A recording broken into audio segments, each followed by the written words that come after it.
You wake up, but not in a soft, modern bed surrounded by the gentle hum of a box fan and your half-charged phone begging for a life it no longer wants to live. No. You wake up in the year 1327, on a straw mattress, in a one-room cottage, next to a chamber pot that has seen things, smelled things, things it will never speak of. The mattress is essentially a sack of hay, which, fun fact, has not been changed since your great-great-grandmother got married on it. Your pillow is a burlap sack.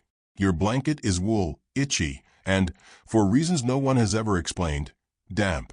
Not wet, just damp.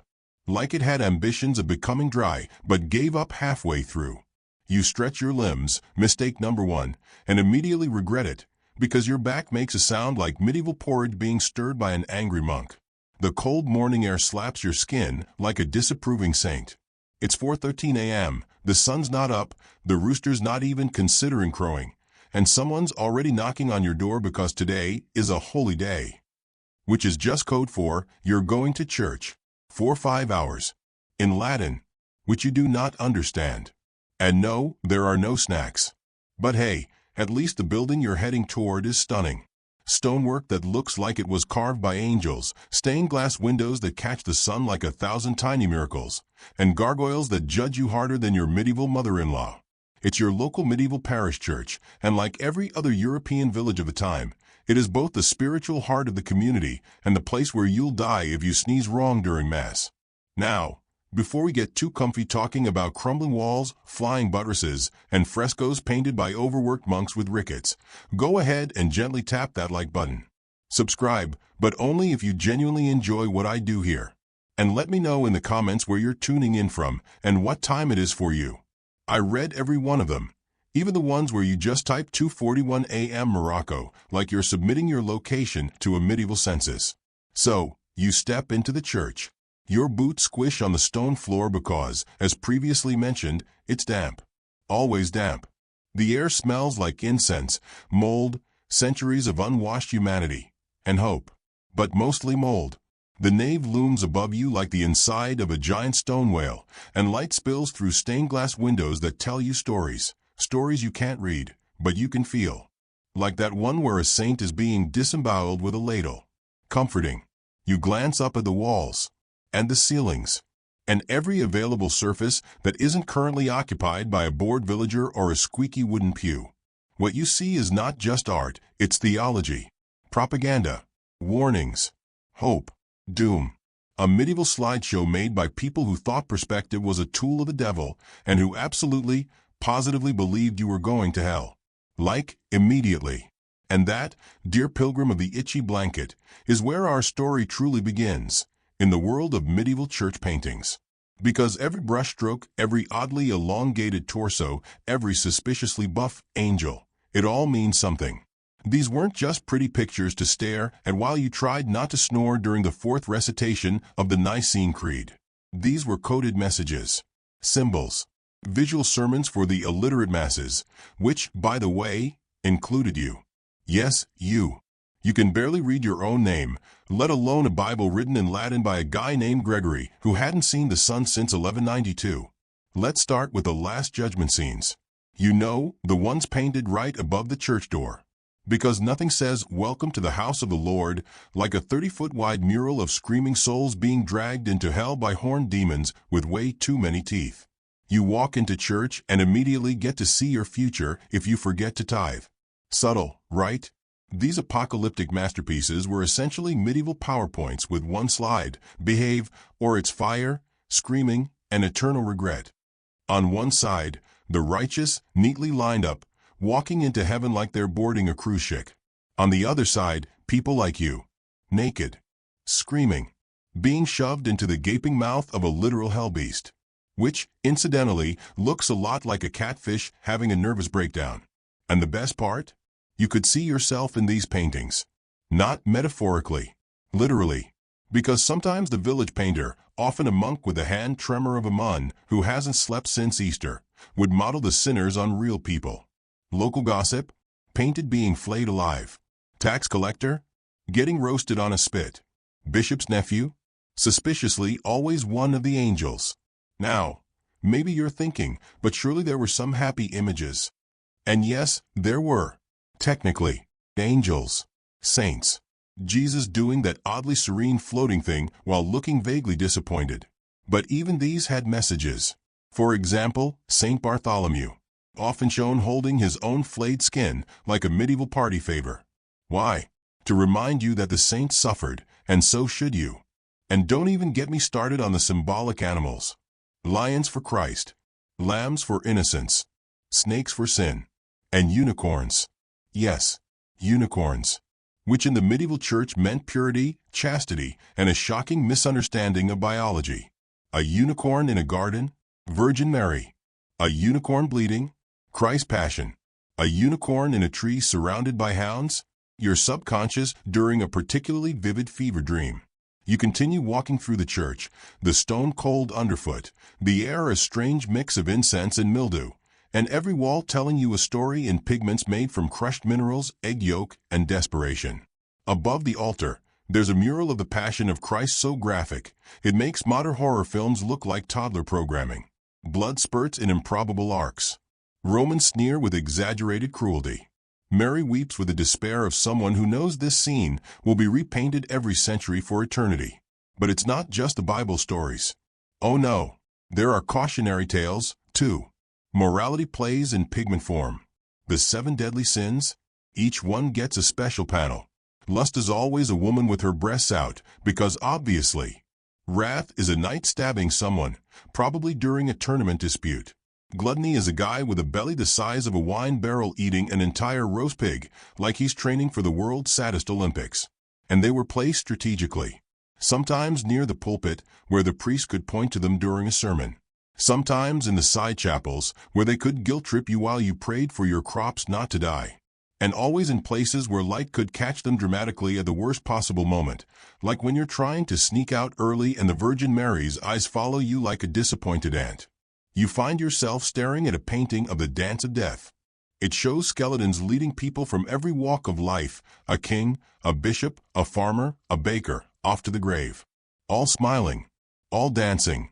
Like death was just thrilled to finally get invited to the party. This wasn't just macabre decoration. It was a very pointed reminder, death comes for everyone. And yes, you included. Especially you. You who skipped Lent fasting. You who drank ale before noon. You who didn't confess last week because the priest smells like turnips and secrets. Every brushstroke was a sermon. Every pigment a theological warning. And every figure, no matter how clumsily rendered, was a reflection of a truth the church wanted burned into your soul. Behave. Obey. Pray. Or else. As you sit down in the pew, stiff and splintered, your eyes settle on one last image. A tiny angel in the corner, barely noticeable, painted in a shade of blue so rare and expensive it could bankrupt a monastery. Lapis lazuli, imported all the way from Afghanistan, which means someone really wanted you to see it. And this angel?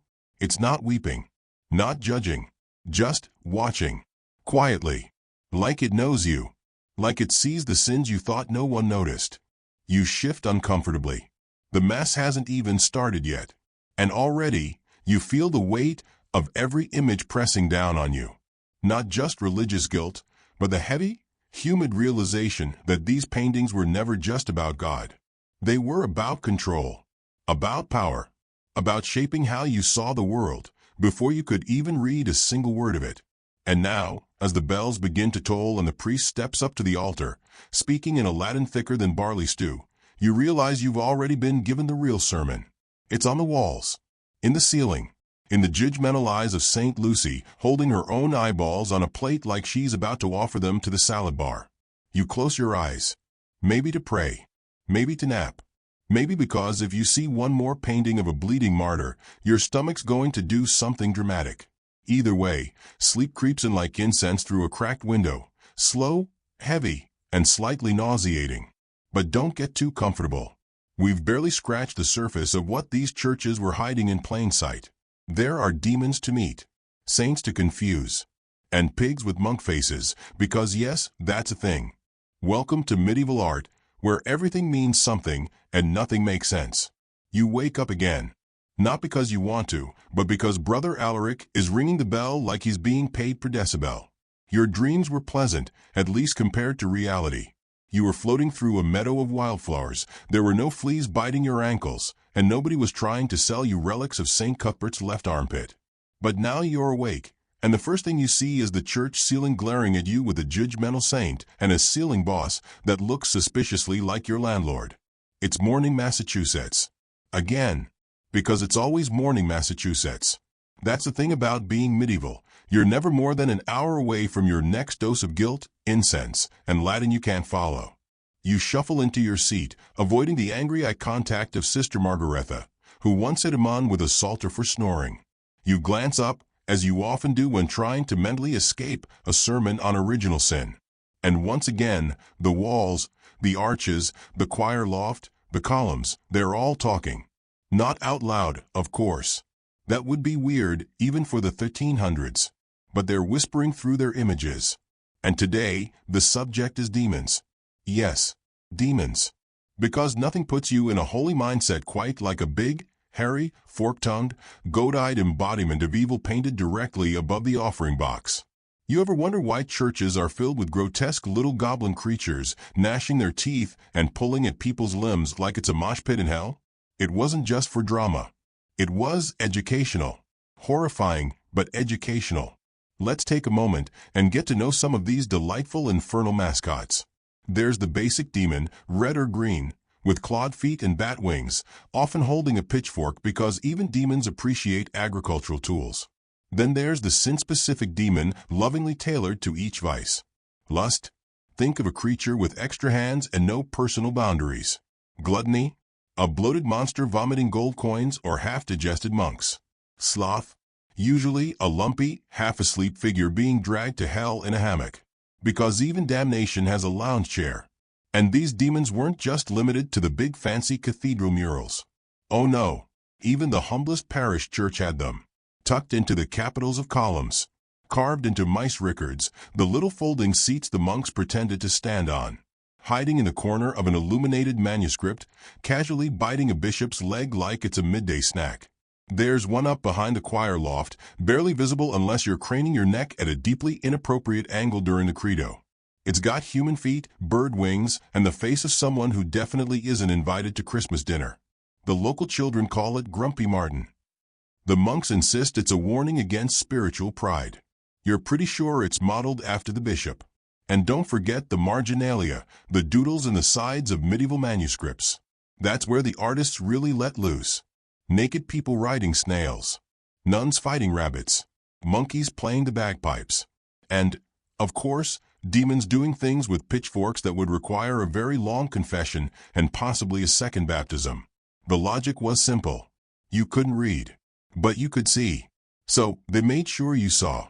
Every sin, every temptation, every fiery consequence, illustrated in vivid detail by someone with a firm belief in divine justice and access to an unhealthy amount of red pigment. These images weren't just for show, they were theology. They taught you the rules. Don't be greedy, or a demon will steal your soul. Don't gossip, or a devil will crawl into your mouth while you sleep. Don't skip Mass, or a pig-headed demon with flaming nostrils will ride you like a donkey into the pit of eternal shame. You know, the usual. You remember one time when Father Oswin pointed to a painting above the altar. A grotesque demon dragging a mun by his tongue while angels look on, scandalized. That, he said, is what happens when you lie. You were 6. You didn't lie again until you were 23, and even then, only to say you liked the bishop's new mitre. The fascinating part? These demons often looked suspiciously familiar. Some wore bishop's robes. Some had the faces of known nobles. A few bore a shocking resemblance to local officials. Artists had a sense of humor. And if you couldn't write a formal complaint to the Duke, you could at least paint his face on the hindquarters of a goat-legged imp. And then there's the infamous hellmouth motif. You've seen it. A giant monster mouth, wide open, ringed with fangs and smaller demons, swallowing groups of sinners like a medieval charcuterie board. People loved this one. It was everywhere. Tympanums, manuscripts, wall paintings, sometimes just etched into the floor tiles to really ruin your day. Hellmouths were often depicted as theatrical. They had a stage-like quality. The whole composition was like a warning play, frozen in time. Sometimes you'd see demons joyfully roasting people over fire pits, while others danced or played instruments made of human bones. Because if you're going to be tortured for eternity, it might as well have a soundtrack. Even the architecture joined in. Take gargoyles. Functional, yes, they're waterspouts. But why do they look like they escaped from Satan's annual team-building retreat? Because, symbolically, they were there to frighten evil away. Yes. The theory was that if you made the outside of the church so scary, demons wouldn't want to go in. Which is ironic, considering the paintings inside looked like concept art for a demon zoo. At this point, you're wondering, did people actually believe this stuff? Short answer, yes. Long answer, yes, and they feared it more than taxes, childbirth, or getting called to read out loud in front of the parish. Hell was real. Demons were real. And those images weren't entertainment. They were warnings and spiritual tools. Because what's more effective than a sermon? A 7-foot painting of a demon using your intestines as a jump rope. You remember that one fresco in the apse, St. Michael weighing souls. On one side, a tiny naked man stands trembling on a scale. On the other, a grinning demon trying to tip the scale with his claw. St. Michael, of course, calmly blocks the interference with a sword the size of a trebuchet. It's meant to reassure you. It doesn't. And it's always there, watching you. During prayer. During Massachusetts. During that one time you fell asleep during the homily and dreamed the incense was judgmental. The images stay burned into your mind long after you leave. Because medieval art wasn't about subtlety. It was about clarity. Salvation was a battlefield, and you were caught in the middle, surrounded by angels and demons playing tug-of-war with your immortal soul like it's a festive medieval sausage. You glance again at Grumpy Martin behind the choir loft. He's still there. He hasn't moved. But his painted eyes seem to say, I saw you eat meat on a Friday. You shift uncomfortably on your wooden pew. Your back protests. Your legs are numb. Your stomach growls, reminding you that breakfast was a slice of old bread and disappointment. But your eyes remain on the paintings. Because no matter how tired you are, you can't help but wonder, why so many demons? Why so much fear? The answer is simple. In the medieval world, fear worked. It motivated. It controlled. It explained the unexplainable. Crop failure? Demons. Plague? Demons. That weird rash on your arm? Definitely demons, possibly caused by that woman who lives near the river and talks to her chickens. And these paintings? They were the medieval internet. The memes. The headlines.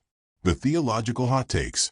The entire cultural operating system, coded not in text, but in terror. The priest's voice drones on, echoing through the nave like a sleepy chant. You blink slowly. The flickering candles create shadows that dance along the stone walls. In the corner, another demon stares back at you. Its face is smug. Its wings are crooked. It's holding a scroll that says, "We're not done yet." You settle into the pew, your eyelids heavy, your mind buzzing with medieval imagery, monsters, saints, sin, salvation. You're not sure where the art ends and the dream begins. Just remember, when you close your eyes in a medieval church, you're never really alone. The saints are watching. The angels are judging. And the demons? Oh, they're grinning. You're awake again. Congratulations. Somehow, despite being surrounded by depictions of eternal torment, you've managed to drift into sleep, which means your brain is now fully medieval, tired, confused, and slightly guilty. The incense has clung to your tunic like desperation. You're still in the church, still not forgiven, still unsure if that noise was a mouse, a monk, or a minor miracle. You squint up at the wall, and what do you see? Another painting. Because, of course, there's always another painting. This one has several people in it, all looking deeply uncomfortable. Their eyes are slightly bulging. Their mouths are pursed like they just licked a lemon and got excommunicated for it. One of them is holding a wheel. Another is holding a sword. Someone in the back appears to be holding his own eyeballs. Welcome to another glorious day of medieval art, where saints hold their body parts like accessories and no one has mastered the concept of facial expressions beyond mild constipation and severe martyrdom. Let's be honest, if you were a time-traveling art critic, this is the moment you'd lose it. Because, once again, You're staring at a painting where everyone looks vaguely the same: round faces, wide eyes, pinched lips. And all of them, without exception, are just a little bit off. Like their souls are halfway to heaven, but their expressions got stuck in traffic. And before we dive into the psychology of why every medieval face looks like it just got bad news from the bishop, let's take a moment for the YouTube housekeeping bit. So before you get too comfortable and drift off into your incense-scented slumber, take a moment to like the video and subscribe, but only if you genuinely enjoy what I do here. I'm not going to guilt you with a demon holding a sign that says subscribe or perish, but, you know, it's implied. And drop a comment telling me where you're tuning in from and what time it is for you. It's oddly comforting to know someone out there is listening to this at 3:42 a.m. in a blanket cocoon of existential dread. Now, back to the art. Let's start with the basics. Why does everyone look like they're clenching something unpleasant? Short answer, because they probably were. Long answer, because medieval artists weren't trying to paint people, they were painting theology in human form. You weren't supposed to relate to the saint. You were supposed to revere them, maybe pity them, certainly fear them, but never think, hey, she looks like someone I'd grab a pint with. Faces weren't portraits. They were symbols. The same way the golden halo wasn't a fashion choice and the palm frond wasn't just to keep cool during a martyrdom. These weren't human stories, they were spiritual lessons. Illustrated morality plays. If you wanted emotional nuance, you had to wait another few hundred years and invent the Renaissance. And let's not ignore the fact that many artists weren't exactly Da Vinci. Some were monks. Some were bored apprentices. Some were just guys who could hold a brush and not pass out from the lead paint fumes. Their job was to get it done, not to wow the Louvre. Now, the saints. Oh, the saints. Saint Lucy. She's the one with the eyes. Not metaphorically, literally. She's often depicted holding a tray with two human eyeballs on it like she's offering hors d'oeuvres at a particularly weird dinner party. The story goes she had her eyes gouged out, some say by a suitor, others say by her own hand to preserve her chastity, because what's more romantic than self-inflicted blindness? Either way, she got them back. Divine prosthetics. But medieval artists, never ones to waste a good visual gag, kept the eyes on a plate look. Then there's Saint Bartholomew. He's usually shown holding his own skin, like draped over his arm, as if flaying oneself was just another step in his skincare routine. And yes, he was skinned alive. That part's real. And no, medieval painters didn't go easy on the details. You could almost hear the squelch. Saint Catherine? She's got a wheel. Because that's what they tried to kill her with. It broke. So they beheaded her instead. Efficiency. But the wheel stuck as her trademark. You see a woman with a spiky wagon wheel and a face like she just stepped on a nail? That's Catherine. These visual cues weren't just macabre, they were practical. Because again, you couldn't read. Literacy was a luxury for monks and the bored children of minor nobility. So instead, you learned your saints by their props. A key? Peter. A fish? Andrew. A gridiron? Lawrence, he got grilled like a kebab. Sometimes upside down, sometimes right side up, but always with a look that says, I do not recommend this spa treatment. And here's the fun twist, these images weren't just stuck in one style. No, depending on the region, the century, and the particular level of artistic talent, your favorite saint might look like a Byzantine emperor, a French peasant, or a child's finger painting with too much red. But the expressions? Always the same. That blank, stoic, oddly smug look. Like they know something you don't. Which, to be fair, they probably do. Like what eternity feels like after being roasted, beheaded, or impaled for your beliefs. There's a kind of terrifying calm in their faces. You're supposed to look at Saint Sebastian, riddled with arrows like a human pincushion, and not say, ouch, but rather, wow, what serene faith. Because saints weren't supposed to look like they were suffering. They were supposed to look like they transcended suffering. And apparently, transcendence looks a lot like indigestion. Sometimes, the artist tried to inject drama. Occasionally you'll get a Virgin Mary with one hand over her heart, gazing mournfully at her crucified son. But even then, it's less mother's grief and more mild surprise at poor carpentry. And let's not forget the baby Jesus. In medieval art, baby Jesus almost always looks like a tiny man. Not a toddler. Not a squishy cherub. A full-grown one who has just been inconveniently shrunk and is extremely aware of it. He's got receding hairlines, judgmental eyes, and the expression of a tax auditor who's seen too much. Why? Because Jesus was divine. And the idea of portraying him as a helpless baby made people nervous. So instead, they gave him adult features, just, smaller. As for Mary, she's the most painted woman in human history, and she always looks like she's had just enough of everyone's nonsense. A mixture of divine patience and maternal fatigue. If she had access to medieval wine, she'd be drinking it. Even the angels aren't exempt. You'd think celestial beings could look a bit more inspiring. But no. Most look like they're either extremely bored or deeply disappointed in the human race. Their wings are majestic. Their robes are flowing. But their faces scream, "I used to work in heaven's finance department before the transfer." All of this wasn't random. It was part of a theology. These figures weren't about personality, they were about message. The church didn't care if Mary looked sad or happy or if Peter had resting apostle face. What mattered was that you recognized the symbol, the story, the divine pattern, and that you remembered your place in it, which, by the way, was down there, suffering, and grateful for it. And still, there's something weirdly comforting about it. These solemn, awkward, slightly off-kilter faces. They're like wallpaper for your soul. You don't have to understand them. You just absorb them. Like religious osmosis. As the afternoon light hits the church windows, the colors bleed across the walls. St. Lucy's eyeballs glow faintly. St. Lawrence's gridiron catches the gold. Even baby Jesus, with his receding hairline and disapproving glare, seems to soften in the stained glass warmth. You close your eyes. The creak of the pew beneath you, the scent of beeswax candles and damp stone, the faint echo of distant chanting, it all blends into a gentle hum. The saints stare down with their blank, holy faces. The martyrs hold their instruments of suffering. The demons still leer from the shadows. But you just breathe.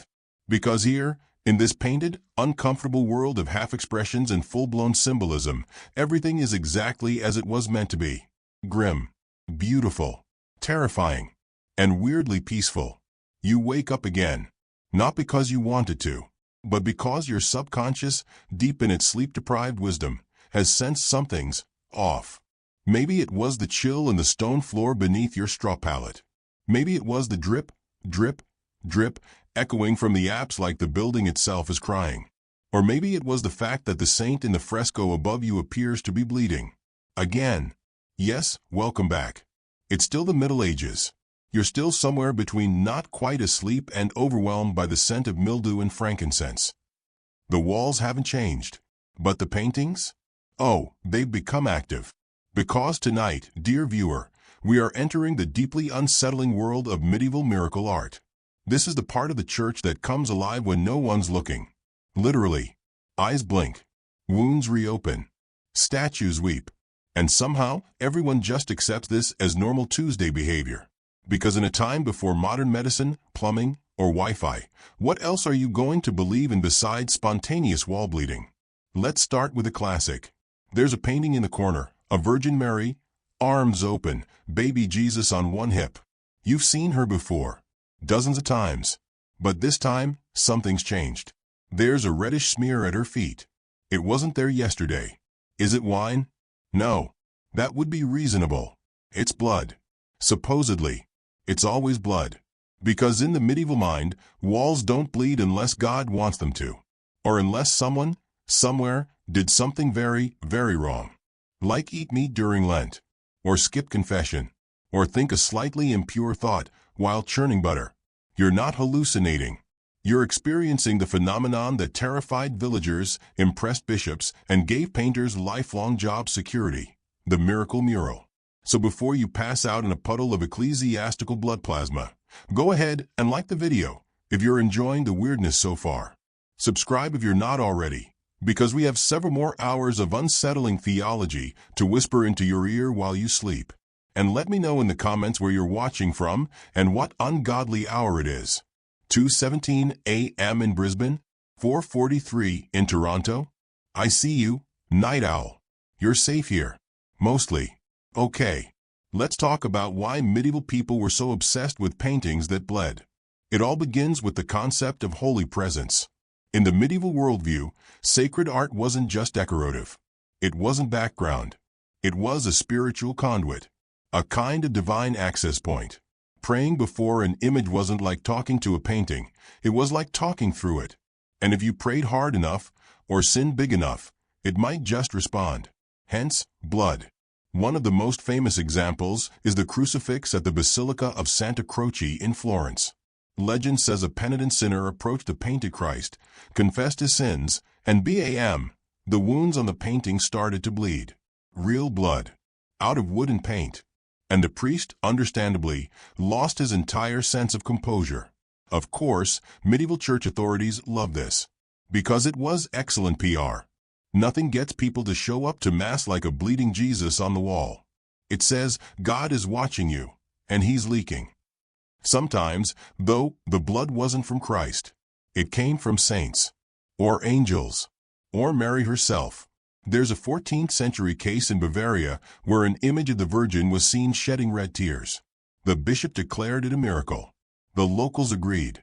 Then someone investigated and found a hole in the wall behind the image, filled with crushed berries and animal blood.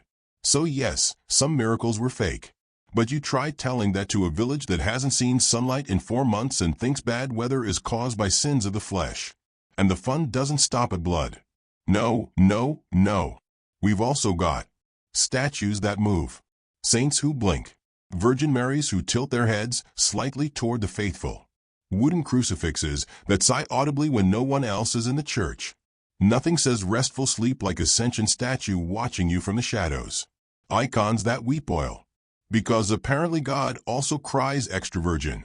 Some icons were said to exude sweet-smelling oil, which priests would carefully collect and sell as relics. No one ever explained why divine tears smelled like lavender. But hey, it's a miracle. Don't ask questions. Paintings that smile or frown, depending on the viewer's sins. This is the original version of a like button. Smile if you're holy. Frown if you're rotten. Imagine walking past a mural and it just straight up judges your entire life. You didn't do your penance? Boom. Frown. You gave alms to a beggar? Boom. A subtle Mona Lisa smile. Sort of. Now, were these things real? Well, that depends. Real in the a crowd of people swore they saw it way? Often, yes. Real in the repeatable under clinical conditions way? No. But in the medieval mindset, reality was flexible, especially when it came to faith. The line between the spiritual and the physical wasn't a line at all. It was more like a damp smudge. And church art existed within that smudge. It wasn't just there to be looked at. It was there to interact with you, to warn you, to correct you, to startle you out of your blasphemous nap. Some frescoes didn't even need miracles to terrify you. They just went for full-blown visual trauma. A good example? The Last Judgment murals. You know them. Big chaotic scenes. Jesus floating in the center. The saved on his right, calm and glowing. The damned on his left, being boiled, flayed, chewed on, and occasionally carried off by demon pigs. These paintings were large, loud, and deeply stressful. They usually lived on the church's back wall, right above the exit, so that when you walked out after Mass, you could not be reminded that eternal torment was just one unpaid tithe away. Some of them went even further. One Italian church painted a Wheel of Fortune, not the game show, sadly, but a symbolic circle showing rich people rising and falling as fortune spun them around. Rich man becomes king. King becomes corpse. Corpse gets eaten by worms. Full circle. It was a motivational message. Enjoy your wealth, but also, remember that soon you'll be decomposing. And if you think that's depressing, allow me to introduce the Danse Macabre, the Dance of Death. A popular late medieval theme where skeletons conga line through town, dragging along people of every social rank, popes, kings, merchants, peasants. Because death comes for all. Even you, sweaty pilgrim. Especially you. This wasn't just art. It was memento mori. A reminder that life is short, death is certain, and the afterlife is full of surprises, most of them bad. You couldn't scroll past it. You couldn't mute it. It was on the church wall, 12 feet wide, painted in lurid color and starring a smiling corpse wearing a crown. Even resurrection was handled in the most unsettling way possible. Take the story of Saint Nicholas of Bari, not Santa Claus, the real Nicholas. One legend tells of him resurrecting 3 children who had been chopped up and pickled in a barrel by a butcher. Yes, that is the actual story. And yes, someone painted it. Children emerging from a barrel. A holy man blessing them. The butcher in the background looking vaguely sorry. This isn't comfort. It's doctrinal horror. And medieval people loved it. Because it made the divine feel real. Vivid, dangerous. Close. You look around the church. Now that you know what you're seeing, the images aren't just weird anymore. They're messages. Every halo, every wound, every strangely fluid-producing surface is there to tell you something. Sometimes quietly. Sometimes with full-on hemorrhaging. And while we now view these things with a raised eyebrow and a healthy dose of skepticism, they were once the center of people's emotional lives. They were your history books, your moral compass, your therapy, your divine surveillance system. You stretch, your back cracks. One of the saints in the fresco appears to be raising an eyebrow, but it's probably just a trick of the light. Probably. You close your eyes again. The icons watch. The demons leer. Somewhere in the distance, a monk sneezes and regrets it for the next 40 years. All is calm. All is terrifying. All is holy. You wake up to the distinct feeling that someone is watching you. You crack open one eye. You're not imagining it. They are watching. Or rather, they were. Because what's currently staring at you from the wall, alcove 6 feet to your left, is not exactly alive. It's a skull. Human. Old. Dressed in robes. Wearing what was once a decorative crown, but now looks more like it was assembled at a haunted arts and crafts workshop using cobwebs and mild regret. You are, officially, in the crypt. Welcome to Chapter 5. The air down here is moist. Not rainforest moist, no, more like forgotten basement full of feet moist. And the smell? Think candle wax, cold stone, and centuries of tightly packed holiness, with a distinct undertone of decomposition. Because here's the delightful historical truth you probably didn't ask for. Medieval churches were full of dead people. Not in the metaphorical, we're all spiritually dead under feudalism way, no. In the there are actual bodies under your feet way. Dozens. Hundreds. Sometimes thousands. Yes. That lovely cathedral with the heavenly acoustics doubles as a vertical cemetery. You just didn't know because the floors are very polite about it. So let's settle in. You're lying on ancient stone, which, fun fact, is probably covering a thin layer of lime, which is covering a human being, who may or may not have died of something that would make a modern virologist faint. We're going to talk about why the church had so many corpses, why it proudly displayed some of them, and why it thought this was totally fine. But first, if you've made it this far without curling up into a tight, nervous ball of historical dread, go ahead and like the video. Subscribe if you haven't yet. It helps me continue to make unsettling bedtime stories about saints and skeletons.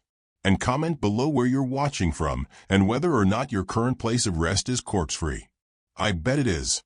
But I wouldn't bet a lot. So, corpses. Let's be very clear about something. Being buried in a church was a flex. A big one. If you were important enough, holy enough, or rich enough, your remains didn't just get tossed into a ditch or dropped into a plague pit. No. You got interred in the building of God Himself, preferably near the altar. The closer to the relics, the better. Because medieval Christians believed that proximity to holy things helped your soul. Basically, if you were rotting next to a saint, your chances of eternal salvation increased by a few percentage points. And in the medieval economy of terror-based theology, that was priceless. Now, if you were really lucky, or perhaps unlucky, depending on your view, you might even be partially on display. Enter the relic tomb. These were sarcophagi with viewing windows. Yes, windows. So you could see the bones inside. Sometimes the bones were in a little box. Sometimes they were arranged in a nice anatomical pose, like contemplative martyr or eternal nap. Occasionally they were bedazzled. Because nothing says holiness like gluing fake jewels to a centuries-old pelvis. Churches competed to have the most impressive corpses. It was spiritual clout. Oh, you've got the finger of Saint Ursula? That's adorable. We have her entire torso, with a matching chalice. Of course, there was a booming relic trade. And not all of it was, strictly honest. There were hundreds of authentic skulls of St. John the Baptist floating around Europe. Some even claimed to be from his childhood, which is frankly incredible considering he was famously decapitated as an adult. Math was not the Middle Ages' strong suit. Some churches made use of catacomb saints. These were skeletons shipped up from Roman catacombs, dressed in fine robes, and passed off as ancient martyrs. No one really knew who they were, but they looked suitably dead and glamorous. It was like Weekend at Bernie's, but holy. And then, of course, you had ossuaries. These were rooms or entire chapels filled with bones, human bones, arranged artistically. There's a church in Sedlec, in the Czech Republic, that contains a chandelier made from every bone in the human body. Every single one. It's not even subtle. It's like a Gothic home goods exploded in the most unsettling way possible. Why? Because bones were reminders, not of terror, but of truth. Memento mori. Remember death. The bone said, you, too, will end up like this. So maybe think twice before committing adultery or skipping Vespers. Meanwhile, in the crypts beneath more traditional churches, tombs were stacked, layer upon layer. You could walk through narrow tunnels of stacked stone coffins. Some were sealed, some had tiny windows, and some were cracked open by age, allowing the occasional mummified hand to politely wave at passers-by. And still, the faithful came down here, to pray, to touch, to cry, to stare at the half-dissolved smile of a beatified corpse and think, ah yes, that's my spiritual role model. Because medieval theology believed that death wasn't the end. It was an ongoing process. The soul moved on, but the body remained as a relic, a symbol, and, if properly credentialed, a miracle machine. That's why people touched relics, draped cloths over them, plucked hairs from the skulls of saints, carried bone fragments around their necks. The dead weren't gone, they were functionally present, especially the juicy ones. Take St. Catherine of Siena. After she died, her followers wanted to bring her head home to Siena, but the Pope said no. So naturally, they smuggled it. In a bag. A literal bag of head. The guard stopped them, opened the bag, and according to legend, saw nothing but rose petals. Because that's what you get when your corpse is canonized, spontaneous botany. Let's talk about corpse preservation, shall we? Not everyone decomposes at the same speed. Some saints, miraculously, conveniently, didn't rot at all. Their bodies remained intact, supple, and vaguely waxy, which everyone took as a sign of holiness. Nowadays, we might suspect low humidity and high levels of resin in the embalming cloth. But in the 1300s, it was divine proof. Some churches displayed these insurrupt corpses in glass cases. To this day, you can go to certain basilicas and see saints lying there looking mildly annoyed by the lighting. Others were mummified on purpose, wrapped, dried, preserved, and displayed. There are entire crypts in Italy, like the Capuchin crypt in Rome, where monks preserved their own brethren in robes and posed them along the walls like sleepy mannequins. Some are reading, some are praying, some are holding skulls in a kind of medieval Instagram pose. All of them are extremely dead. And again, none of this was creepy to medieval people. To them, this was comforting. It said, these are your brothers, your sisters. They've gone ahead of you, but they're still here, still part of the church, still watching. Now, let's pivot to a specific type of corpse celebrity, the anchorite. Anchorites were religious recluses who chose to live sealed inside tiny cells, sometimes within church walls, to pray constantly. For the rest of their lives. Sometimes the cell had a window to the outside world. Sometimes it didn't. Sometimes it had a squint hole that looked directly onto the altar. But the fun part? They were often buried beneath their own cell. Which means if you visited an anchorite for spiritual advice, you were technically talking to a person sitting on top of their own grave. Imagine going to your therapist and realizing they live in a coffin-sized studio apartment over a tomb and haven't seen the sky since 1324. Healing. Not to be outdone, some monks volunteered to be buried alive in their later years, believing it would bring them closer to God. They weren't murdered, just sealed in, with air vents, food slots, and their Bibles. Essentially, they became part of the church building itself. So when you hear that someone is part of the foundations of the faith, now you know that might have been literal. You shift. Something shifts back. Hopefully it's just air pressure. Hopefully. You're not alone down here, but you're not in danger either. These walls have seen centuries.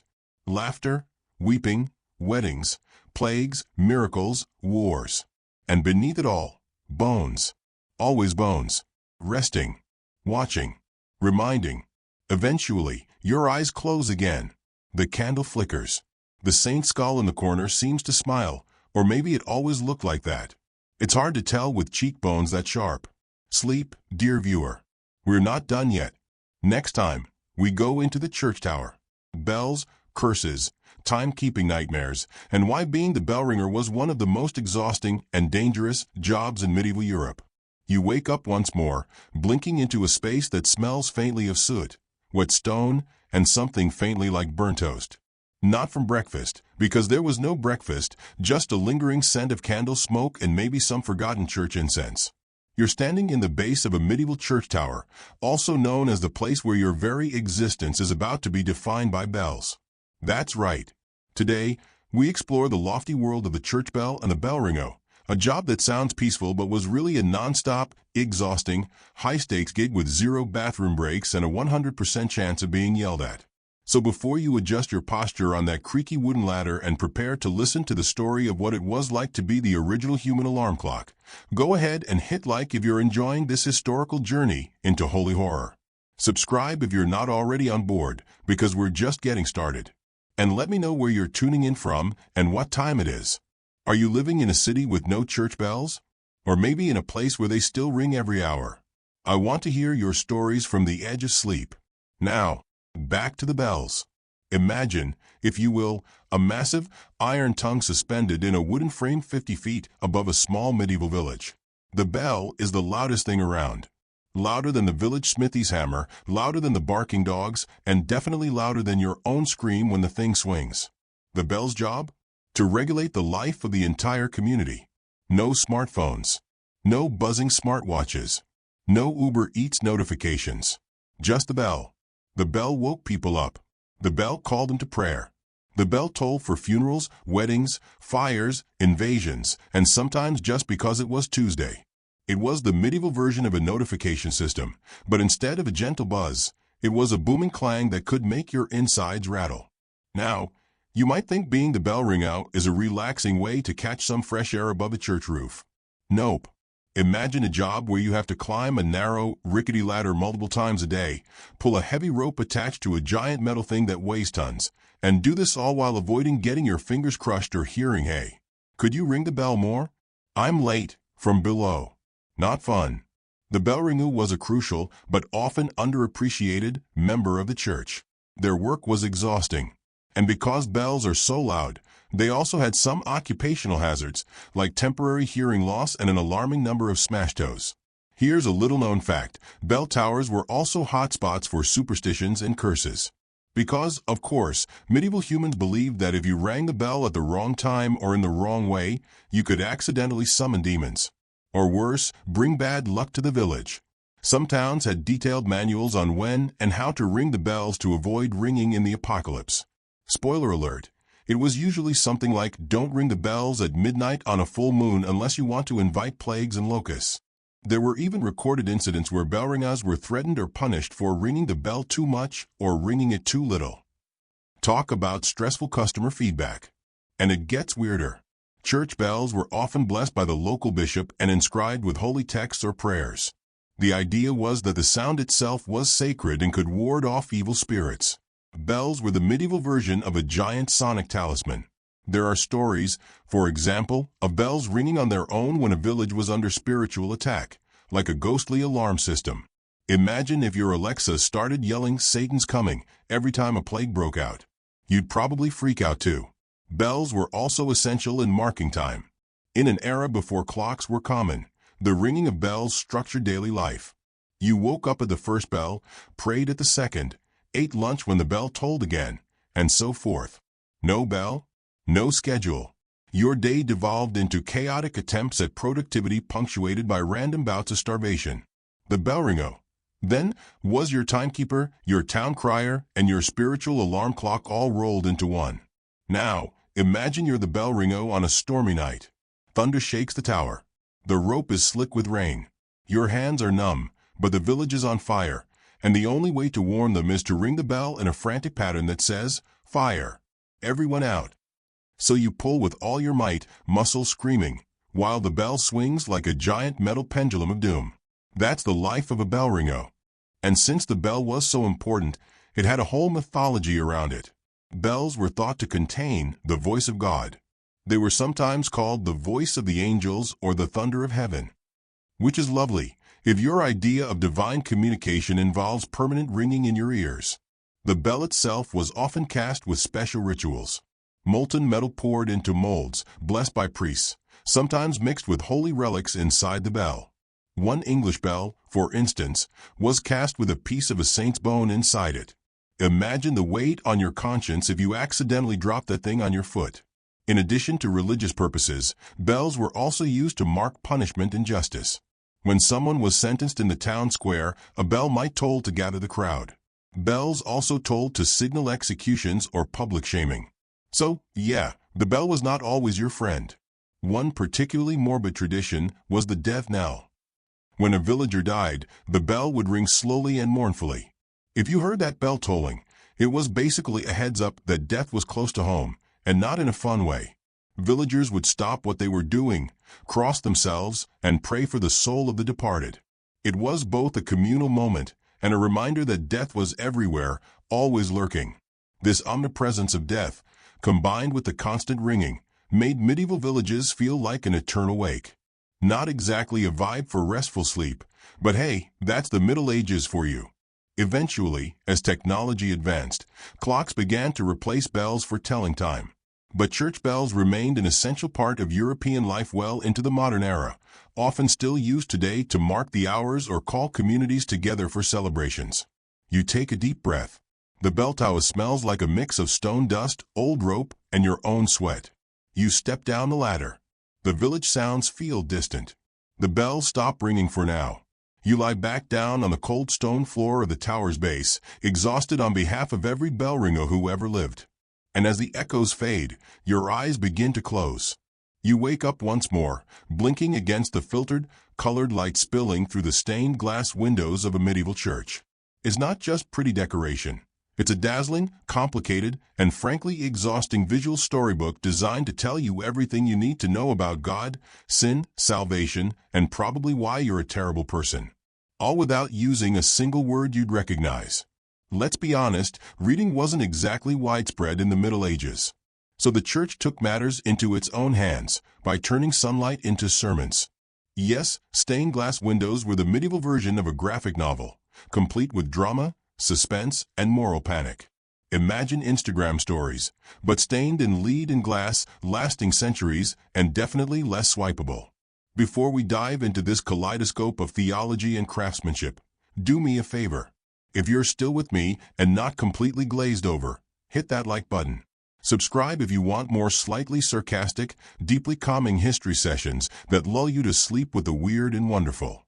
And tell me in the comments where you're tuning in from, and whether your local church has stained glass or just plain old clear panes. I'm curious if you're bathed in color or stuck in the medieval equivalent of bad office lighting. Now, back to the windows. When you step inside a medieval church, your eyes are immediately drawn upward. The windows are enormous, towering, and made of hundreds of pieces of colored glass held together by strips of lead that look like the veins of some giant, holy insect. They glow with reds like spilled wine, blues deeper than the ocean, and golds that shimmer like a promise. But the colors aren't just for show.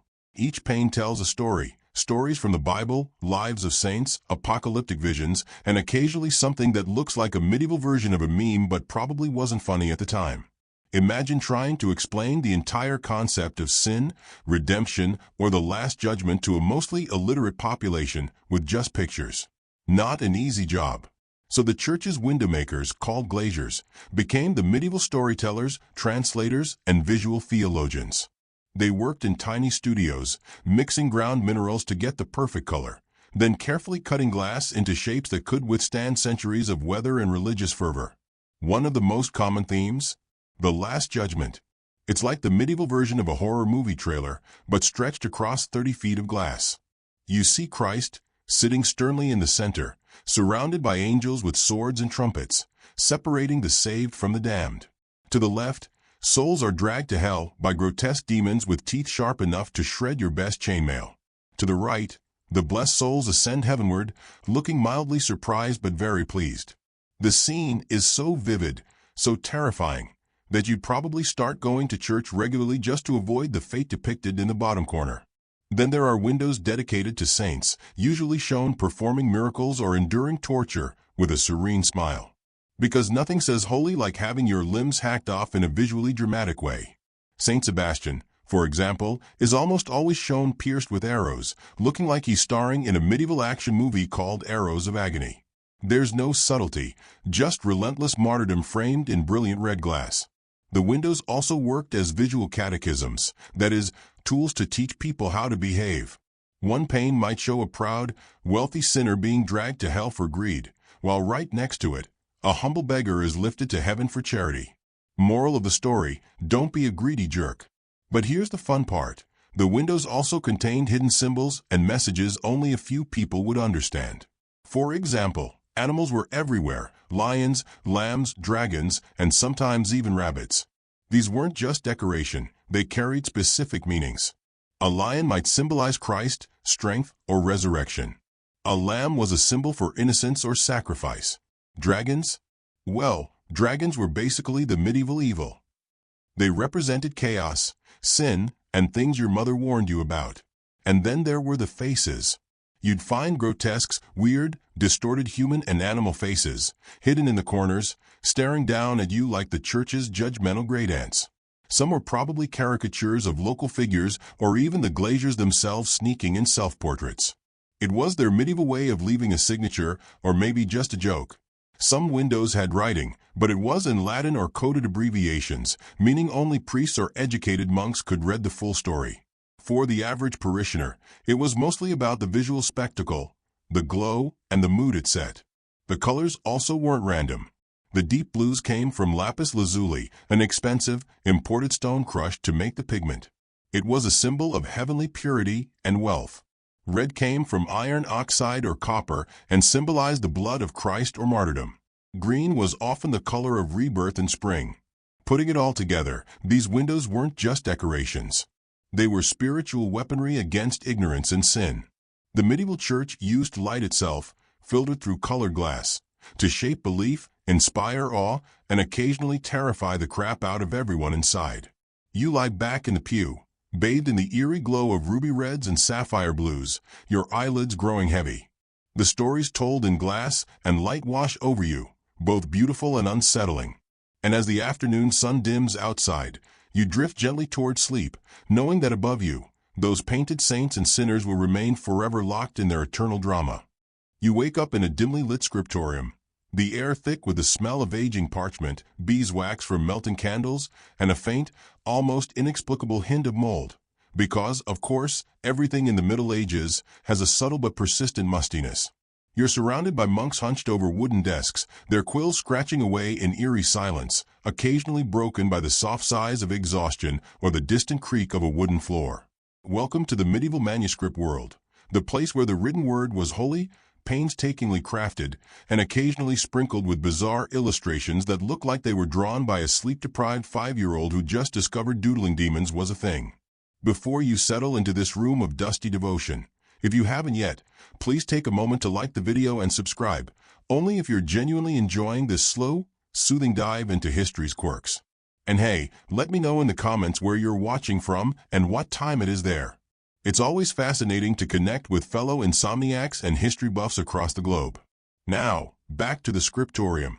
The monks here spend countless hours creating illuminated manuscripts, hand-copied books where every letter might be decorated with gold leaf, intricate designs, and sometimes, wild imagination run amok. This isn't your average reading material. These books were the medieval equivalent of a deluxe, limited edition, collector's item, a total flex of religious and artistic prowess. Picture this, each page is a masterpiece of patience and precision. The vellum, a kind of specially prepared animal skin, feels smooth but slightly uneven under your fingers. The inks are made from crushed minerals, plants, and sometimes even squid ink. The gold leaf catches the candlelight and glimmers like tiny, flat sunbursts trapped in paper. But these manuscripts weren't just pretty, they were packed with meaning. They were the sacred texts of the day, Bibles, prayer books, legal codes, and medical guides, all copied painstakingly by hand because the printing press hadn't been invented yet.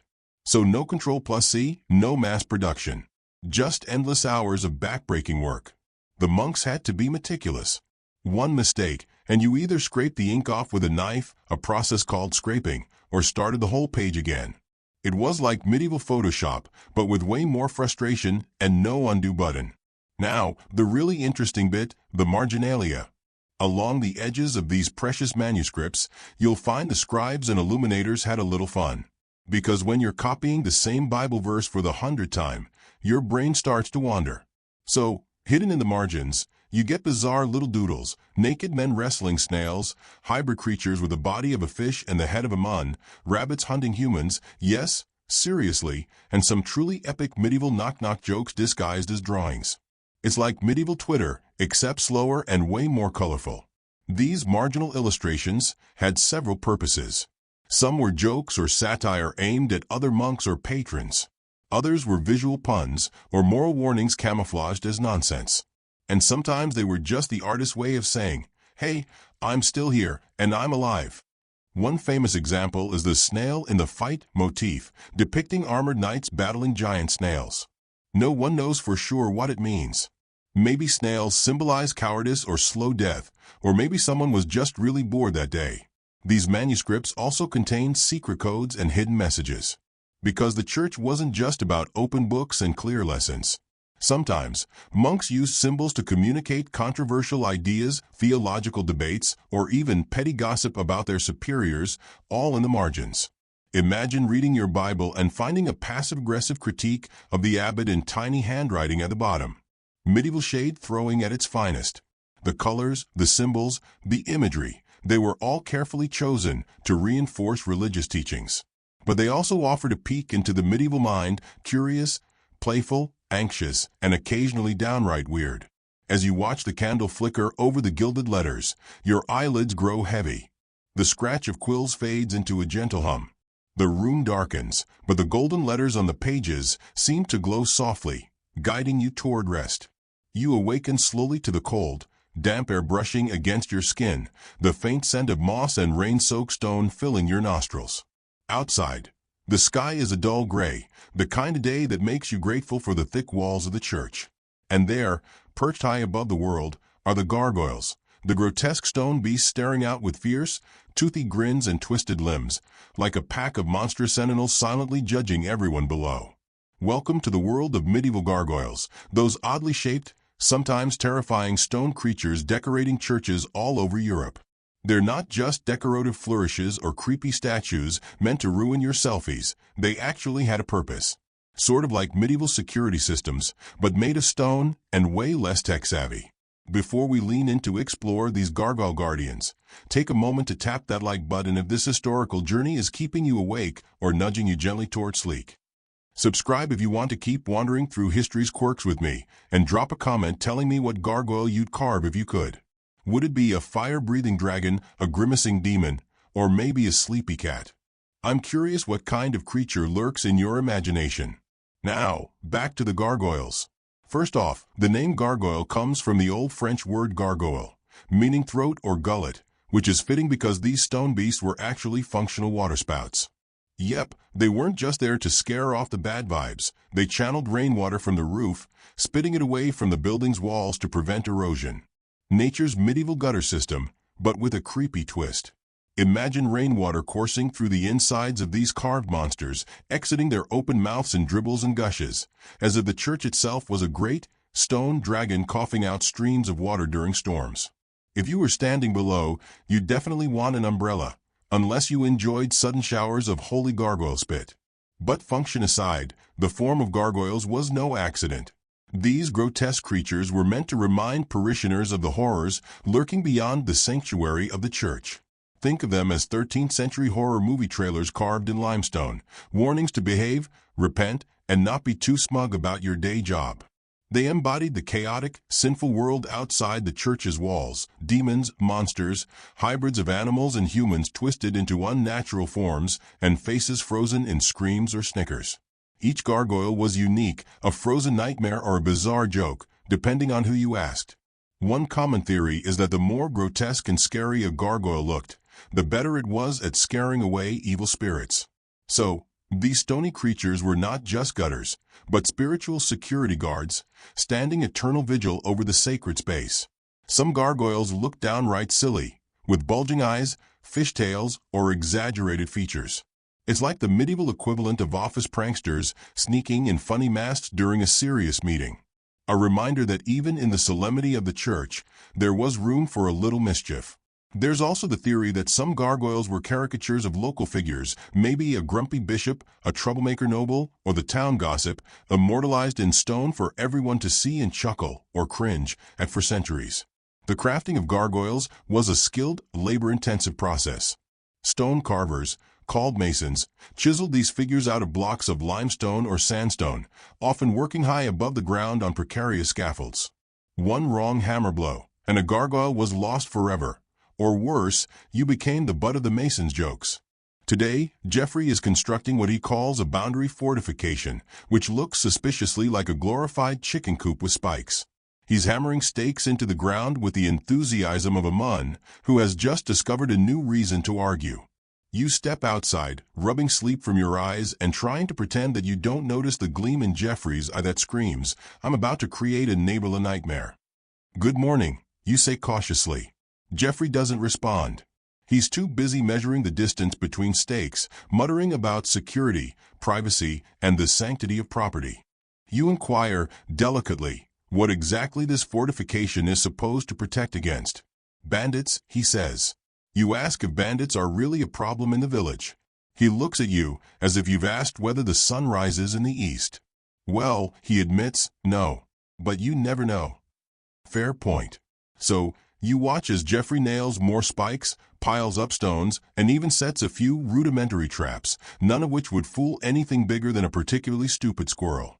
The village children come by, daring each other to touch the spikes. You try to imagine a medieval HOA meeting where this is discussed and voted on. Spoiler, it would be mostly yelling, and then someone threatening to throw a pig on Jeffrey's property.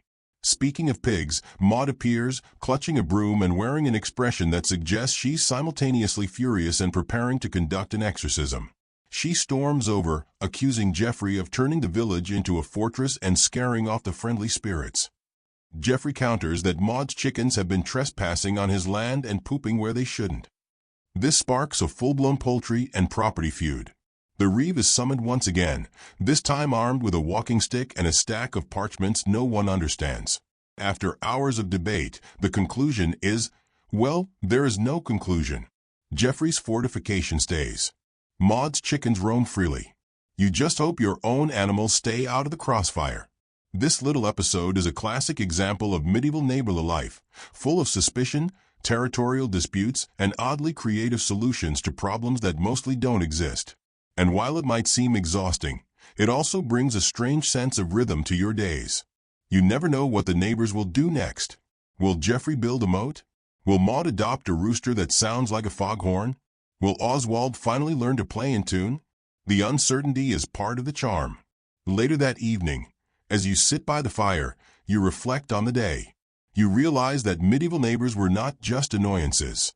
They were part of the social fabric, woven together by necessity, frustration, and a shared existence that left little room for solitude.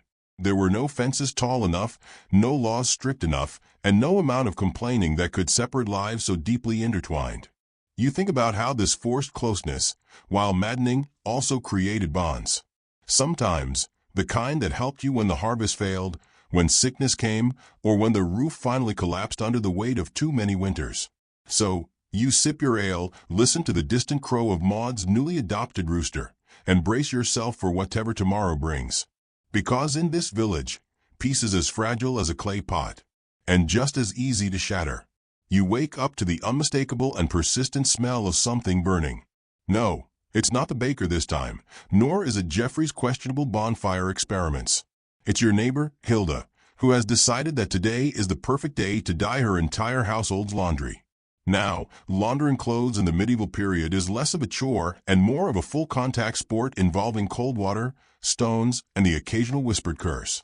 Hilda's method, however, involves boiling vats of mysterious, brightly colored liquids over open fires, situated just behind her humble cottage, which, conveniently, happens to be right next to your window.